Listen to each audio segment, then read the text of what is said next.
the will of God is a spiritual sacrifice. And whatever spiritual sacrifice you do gives glory to God. Amen. Purihin ng Panginoon. Yes, Lord. And that is how we enrich.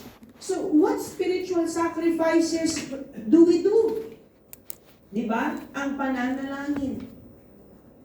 O dati, noon, during the Old Testament, paano sila manalangin? May tono pa eh, may salmo pa. May awit pa silang ganun eh. Diba? Pero mga kapatid, aren't we blessed to know that whenever, wherever, whatever you are, amen, malaya tayong nakalalapit Praise sa the Diyos. Lord. Sa tuwing tayo'y mananalangin. Baga, wala nang paliko-liko pa. Dahil ang namamagitan niya ay ang Panginoon. Dahil ngayon tayo'y na kay Kristo. Tingnan niyo po, nakalulugod sa Diyos sa pamamagitan ni Kristo, ni Yesu Kristo. Kaya ang panalangin ay isang hain espiritual. Ito ay hain na ukol sa Espiritu. Kaya kapag ikaw ay nananalangin, ito ay nakalulugod sa Diyos. Amen. Sa pamamagitan ni Hesu Kristo. Kaya ang panalangin din pala ay isa sa mga gawain ng iglesia ng Panginoon. Purihin ang ating Panginoon. Basahin natin dito sa aklat ng Colosas. In Colossians chapter 4, verse 2. Magpakasigasig kayo sa pananalangin ng may pasasalamat, at habang nananalangin kayo, ingatan ninyo ang pag-iisip ninyo. Kaya mga kapatid, tayo na tinawag sa mga paglilingkod ng mga bagay na espiritual, hindi lang tayo mananalangin, pero ang payo ay magpakasigasig kayo sa pananalangin. Noon, kung manalangin tayo, paulit-ulit, no? Kahit paulit-ulit, hindi mo pa rin makaugnay ang Diyos. Tama po? Paulit-ulit, pero hindi mo maramdaman ang presensya ng Diyos. Pero ngayon, iba na tayo kung manalangin. Puri ng Panginoon, anong pagkakaiba? May Espiritu na. Amen. Hindi ka pa man na nagpapasimula. Nababagbag na ang iyong damdamin. Amen. No? Amen. Hindi ka pa man nagpapasimula. Nararamdaman mo na ang paghipo ng Diyos sa iyong puso. Nakakaugnay mo ang Diyos sa Espiritu, sa katotohanan. Yan ay kung tayo'y magpapakasigasig. Amen? Kaya ang tunay na iglesia ay iglesyang mapanalanginin. Amen. Maaaring ang ibang kalipunan ay tinatawag din nilang iglesia ang kanilang sarili. Pero kung sila ay wala namang panalangin sa Espiritu, wala pa rin silang kapangyarihan. They lack power. They lack apostolic power. Kaya kagabi, sa aming pagbabalik tanaw sa mga testimonies ng aking kawan, no? Sabi ng kapatid, alam niyo po, dahil sa dinami-dami na rin ng mga kalipunan na kanyang na-try, no, napasukan, sabi niya, ito po talaga, kakaiba to. Praise the Lord. Kakaiba talaga. Dahil pagpasok ko pa lang po, damang-dama po ang Espiritu. Praise the Lord. Alam niyo mga kapatid, kahit mga hindi mananampalataya, ganyan din ang sinasabi nila. Sa biyaya ng Diyos, ha? Totoo yan. Ganyan din ang sinasabi nila na nadadama ko po. Dahil hindi pa nga nila alam ang Holy Spirit. Kasabi nila, iba po ang presensya. Iba ang feeling. Bakit iba? Dahil ang iglesia ay mapanalangin. Tignan niyo. Bumisita kayo sa mga ibang lokal. Sabihin na natin ibang kalipunan. O, kahit sabihin na natin malago ang bilang, no? kahit sila yung sabi na nating nananalangin. Pero dahil wala sa kanila ang Espiritu, hindi mo madama. Tunay. Baga walang arrive sa'yo. Walang dating. No? Hindi ka makarelate. Hindi ka makarelate. Pero kapag alam mo, nasa tamang iglesia ka, nako, hindi ka pa man nagsasalita. Ang Espiritu ay nagpapatotoo sa Espiritu ng Diyos. Amen. Yung Espiritu na nasa iyo, nakikipag-ugnay na, kaya kahit sa hibik lang, kahit wala pang salita, damang-damang mo na ang presensya ng Diyos. Yan ay ang kung iglesia, ang iglesia ay mapanalanginin. Because the more we pray, the more we make ourselves sensitive to the Spirit. Amen? Kapag ikaw ay mapanalanginin, madali sa iyo na madama mo ang presensya ng Diyos. Amen. Pero kapag ikaw ay malayo sa panalangin, kahit paulit-ulit ka pang manalangin, hindi mo madama. Kahit nasa iyo ang presensya, amen? Dahil kung nawawala ng kasigasigan ang pananalangin, totoo yan, di ba? May mga panalangin na wala ka sa Espiritu. May mga panalangin na maningas ka. Kapag marinig mo pa lang, purihin ka, Diyos. Dinadala ka na sa ibang realm. Amen. No? You are being, sabihin mo na, parang ikaw ay pumapasok sa isang kakaibang daigdig. Dimension. Kapag damang-dama mo ang Espiritu. Panimula pa lang, adoration pa lang. Hindi mo na matigilan yung luha mo. Amen. Kasi marinig mo pa lang ang salitang, dakilang Diyos, purihin ka. Doon pa lang, ang dami nang bumabalik sa isip mo, sa puso mo, sa Amen. Espiritu mo. Kung gaano siya mabuti. Purihin ang ating Panginoon. Kaya ang pananalangin is one of our spiritual sacrifices because it is a spiritual service and that is how we enrich our apostolic identity. Paano pa? Sa ating mga pakikipagtipon. Di ba, mga kapatid? Mayroon na ba kayong karanasan na kapag ikaw ay mataligiran ng mga kapatid, lalo na yung mga maningas sa Espiritu, ikaw na nanghihina sa Espiritu. Kapag ikaw ay napapalibutan ng mga taong espiritual, Amen. mga kapatid na espiritual, parang feeling mo pati ikaw nai-espirituhan ka rin eh. Amen. No? Mga kapatid, I remember my experience when late Apostle Arsenio was walking in the hallway of local church of Marikina. Napakapayak ng ating mahal na late Apostle. Baga ikaw pang mahihiya para sa kanya. No, mabibigla ka na lang, nasa likod siya. Kasi si Apostle, wala naman siyang bodyguard. Wala naman talaga siyang security na, bawal hawakan. Bawal lapitan. Walang ganun ang mahal na Apostle. Makikita mo siya sa loob ng local church. Maaring nasa hallway siya, binibisita ang mga estudyante, kinakamusta ang mga kapatid, nakikipag-usap. No? At pagkatapos yung pagmakain, yayayain ka niya.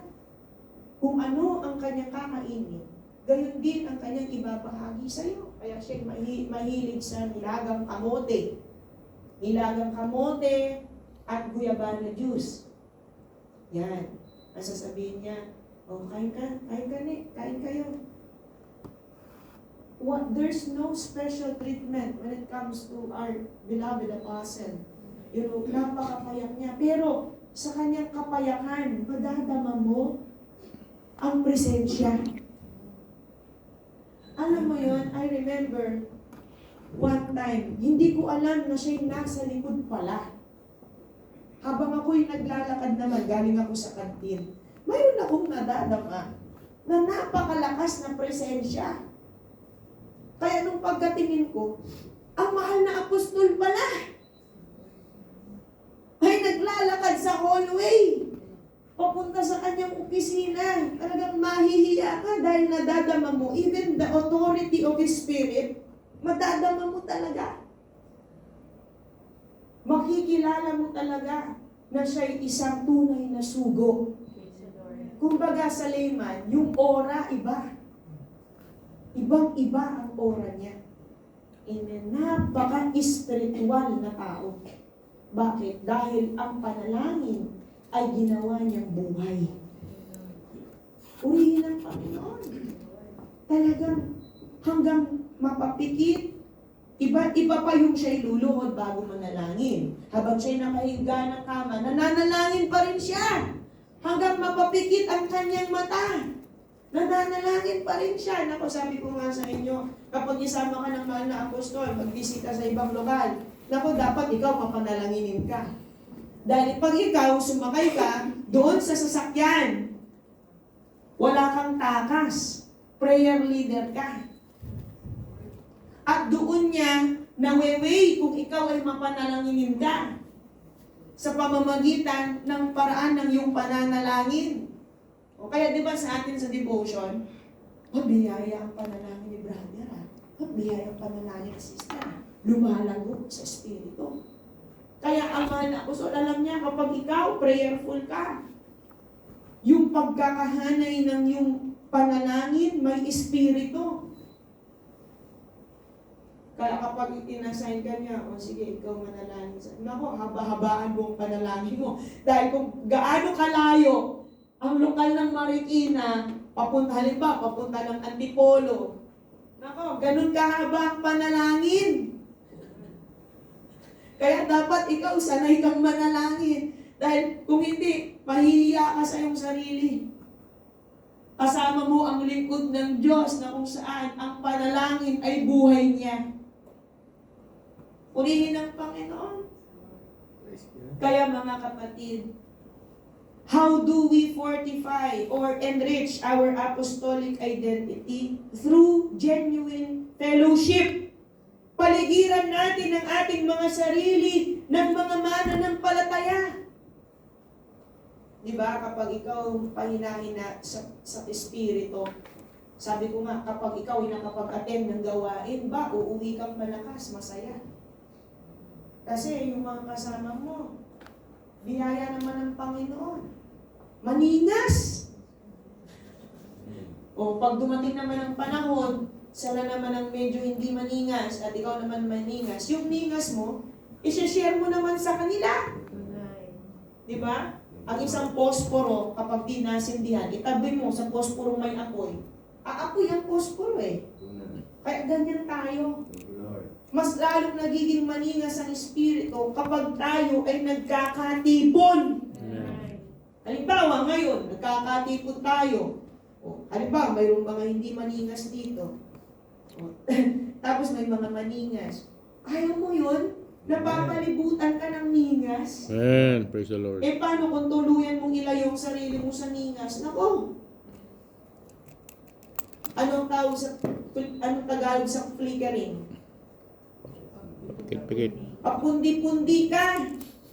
Pero dahil kapag ikaw ay napaligiran ng positive charge, Praise the Lord. di ba, positive charge? Ba, yung ilaw mo parang gustong lumabas sa bombilya eh, no? You illuminate. No? Yung lumen mo. Ikaw ay lalong higit na lumiliwanag. Urihin ang ating Panginoon. Kaya ganyan natin mas lalong pinayayaman sa pamamagitan ng mga paglilingkod sa Espiritu. Ano pa? Marami pa yan eh. Diba?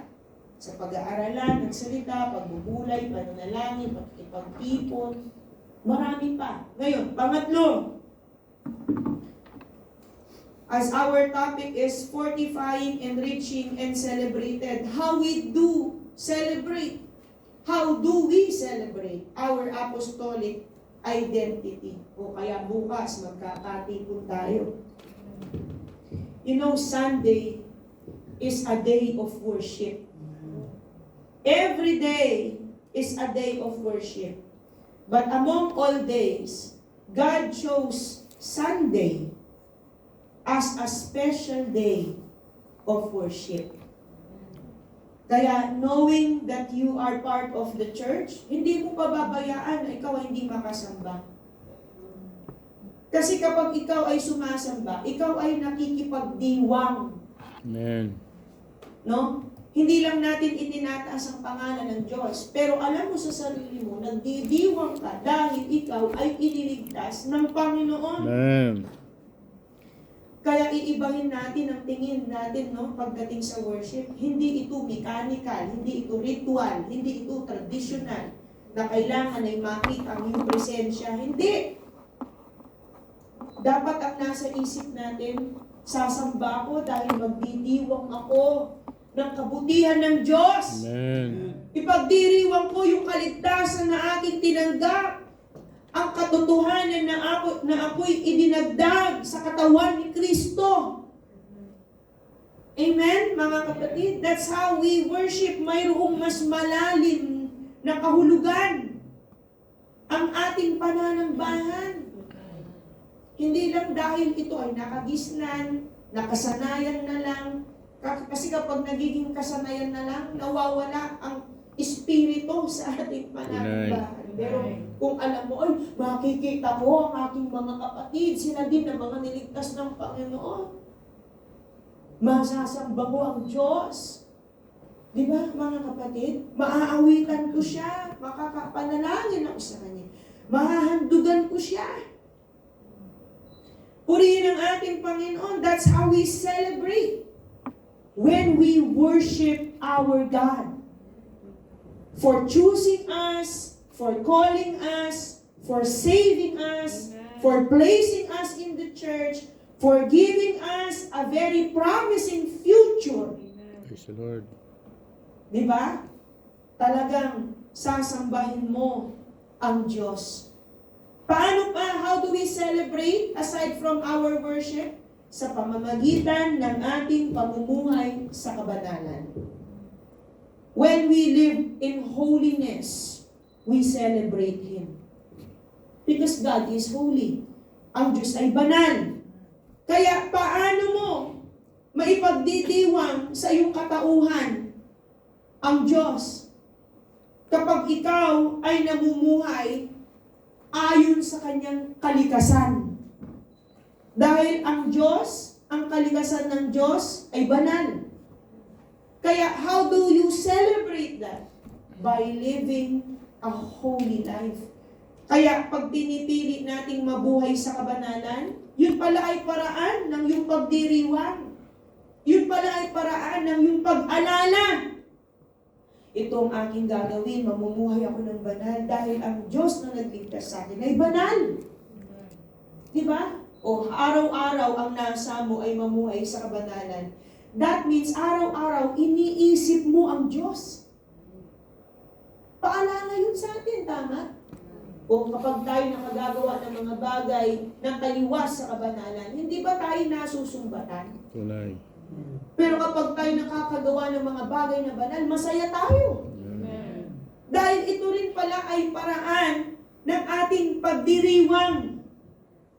Amen? Yung magawa mo ang kalooban ng Diyos sa kabanalan. O halimbawa ngayon, kahit kayo ay nakaupo at nakikinig, ito ay paraan ng iyong pagdiriwang. Dahil banal ang makinig sa salita ng Diyos.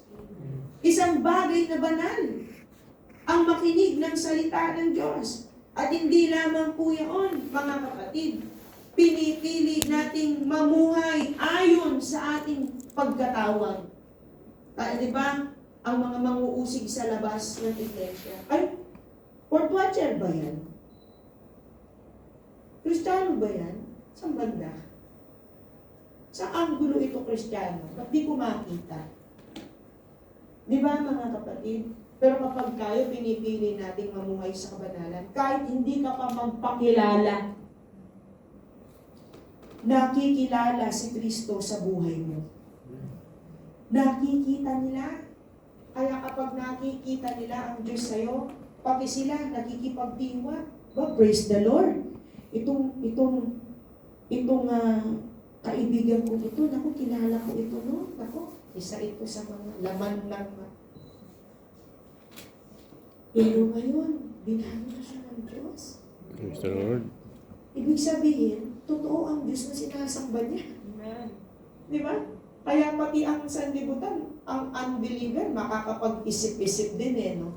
Hindi niya napapansin na sa kanyang mga labi ay nadadakila niya ang Diyos.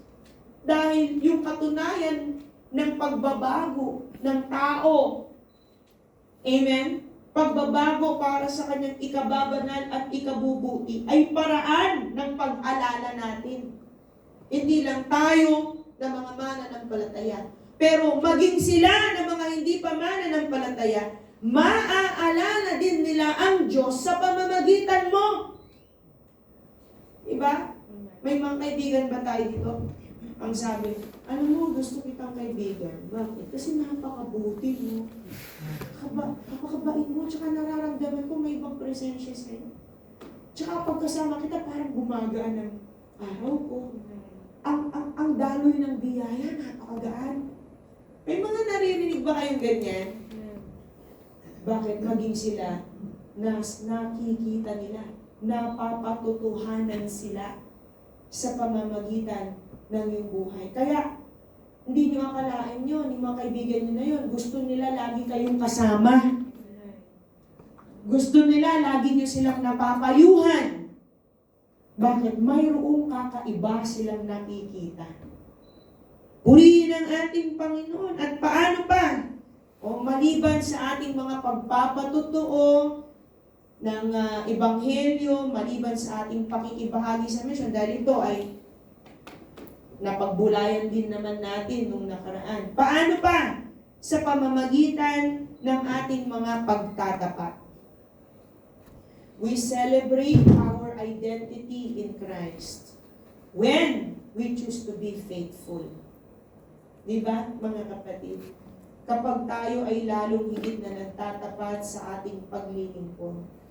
Yan ang iyong paraan para mapatunayan mo sa Diyos na ikaw ay mapagpasalamat sa lahat ng kanyang ginawa. Tama po, mga kapatid? When you are a recipient of God's faithfulness, of God's goodness, you want to reciprocate it. Gusto mong gantihan ang Diyos sa kanyang katapatan. Tayo na mga niligtas, gusto nating gantihan ang Diyos ng kabutihan. Di ba? Naririto ba tayo ngayon? Kung tayo hindi natin pinapahalagahan ang mga ginawa ng Diyos sa ating buhay. Di ba? Parang sabihin na natin, parang utang na loob natin ang lahat ng kabutihan ng Diyos. Kaya nga, kahit mahirap, no? Talagang pinakikipagbaka natin, talagang nagtitiis tayo na tayo ay magtapat. Dahil tapat ang Diyos. Amen. And that is how we celebrate. Hindi lang natin sinasabi, mahal ko ang Diyos, tapat ang Diyos, mabuti ang Diyos. Pero ang tanong, paano? Kasi alam natin kung ano at sino ang Diyos. Pero ang tanong, paano? Paano natin ginagantihan ang katapatan ng Diyos sa pamamagitan ng ating pagtatapat sa Kanya? Kaya ang iyong pagnanasa na siya'y lalong higit na mapagtapatan, mga kapatid, yan pala ay paraan ng iyong pagdiriwang. Purihin ang ating Panginoon. Kaya mga kapatid, kahit marami ang mga pakikipagbaka, 1 Corinthians 15:58, no? Kahit ang mga paglilingkod ay kabi-kabilaan. Amen. Kaya nga mga minamahal na kapatid, magpakatatag kayo at huwag manghina sa inyong pananampalataya, magpakasipag kayo sa gawain ibinigay sa inyo ng Panginoon. Dahil alam nyo na hindi masasayang ang mga paghihirap ninyo para sa Kanya. Alam nyo sa totoo, kung bakit tayo naglilingkod, hindi dahil alam natin na hindi masasayang ang ating mga paghihirap. Sa totoo, hindi tayo doon tumitingin eh. O sa mga nag-iikapo. Bakit tayo nag-iikapo? Hindi dahil gusto mo na ikaw ay laging pagpalain. Bakit tayo nag-iikapo? Dahil karanasan natin ang kabutihan ng Diyos. Dapat nga mas manaig sa puso natin kung bakit tayo nagkakaloob o ngayon magte-thanksgiving na tayo. Bakit tayo magte-thanksgiving offering? Bakit? Dahil ba kailangan? Hindi. Dahil ba inaasahan tayo? Hindi. Tayo ay maghahandog dahil karanasan natin. Di ba sabi nga ni Haring David, ano ang kanyang maibabayan? Ano ang kanyang maibabalik? Sa lahat ng mabuting ginawa niya sa atin. Purihin ang ating Panginoon. Tayo ay gumagawa, naglilingkod, hindi dahil alam natin hindi masasayang. Bagamat malaking biyaya na alam mo, ang mga paglilingkod mo, ay hindi parang pagsuntok lang sa hangin. Pero sa totoo lang, kung bakit tayo naglilingkod, dahil mabuti ang Diyos. That is really our reason why. Because God is faithful, God is gracious, God is merciful, God is good. Everything that is good about Him compels us to serve Him faithfully. Really, that's really our purpose. That's really that matters to us. Not what we will receive from Him. No, mga kapatid, no? O halimbawa, sa atin, pasensya na ako ay nag-i-extend. Sa atin na lang, sino na sa atin ngayon ang nag-aanda sa ating nalalapit na church anniversary?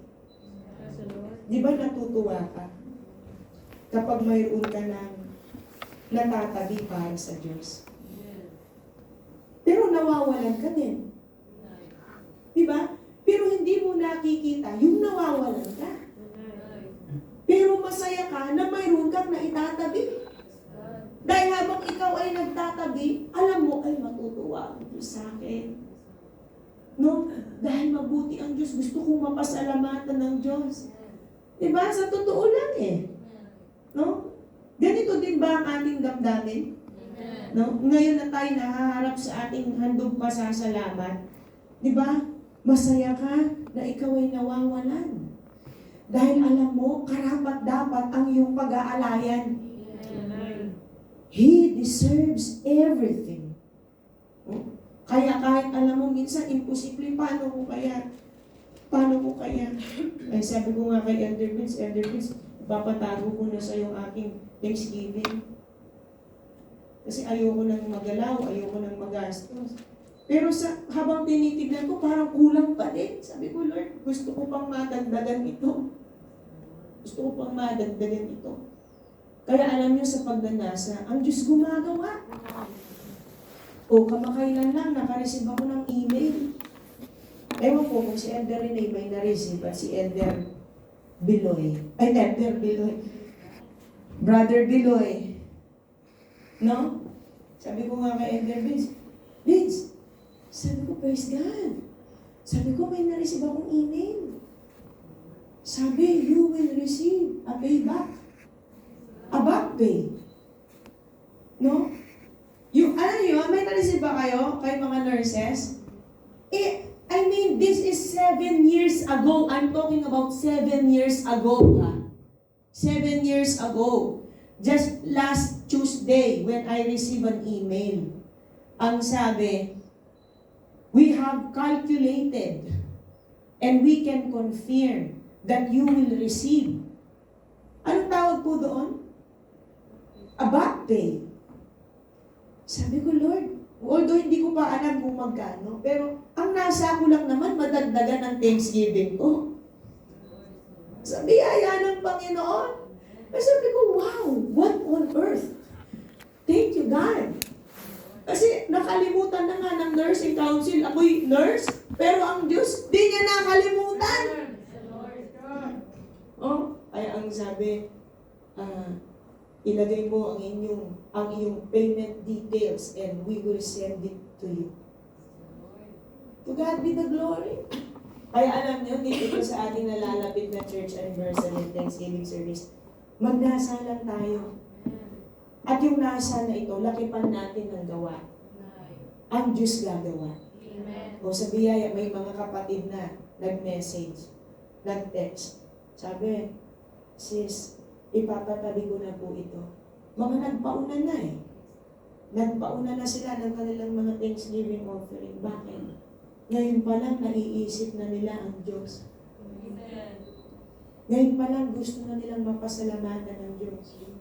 Eh mga iilan sa atin, tahimik lang. Tahimik lang.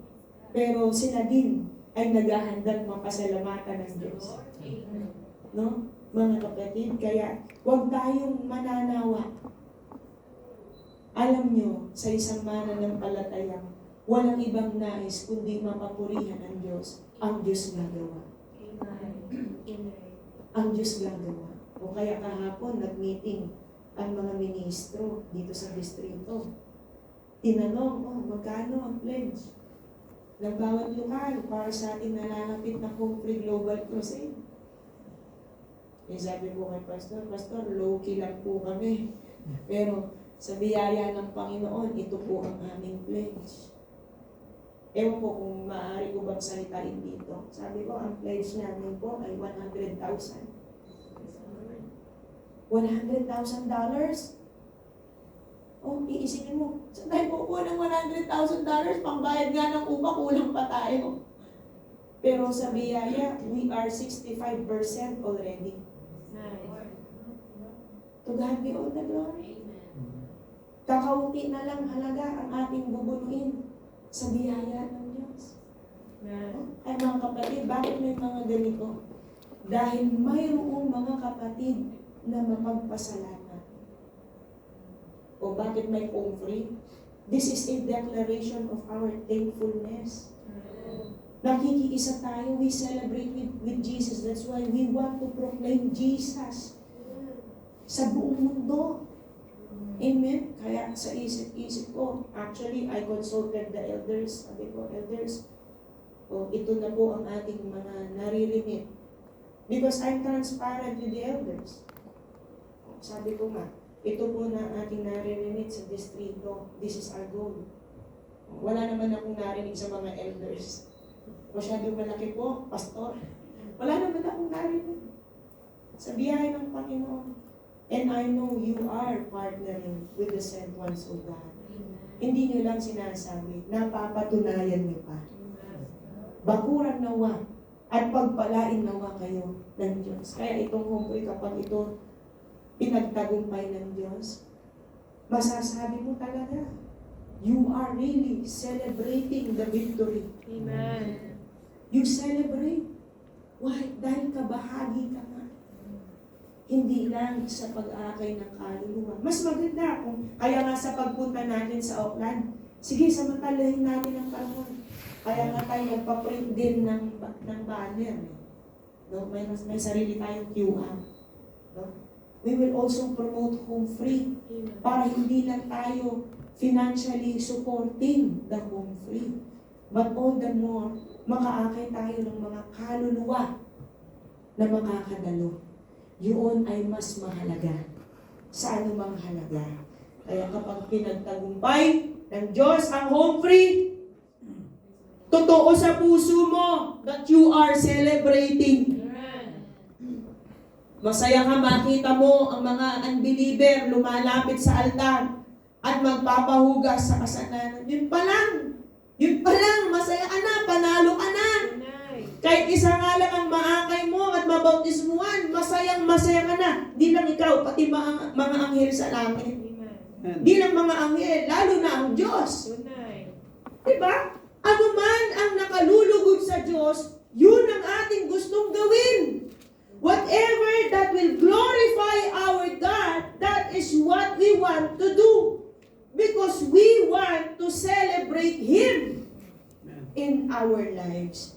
And that is how we celebrate our apostolic identity. Ama naming Diyos, nagpapasalamat po kami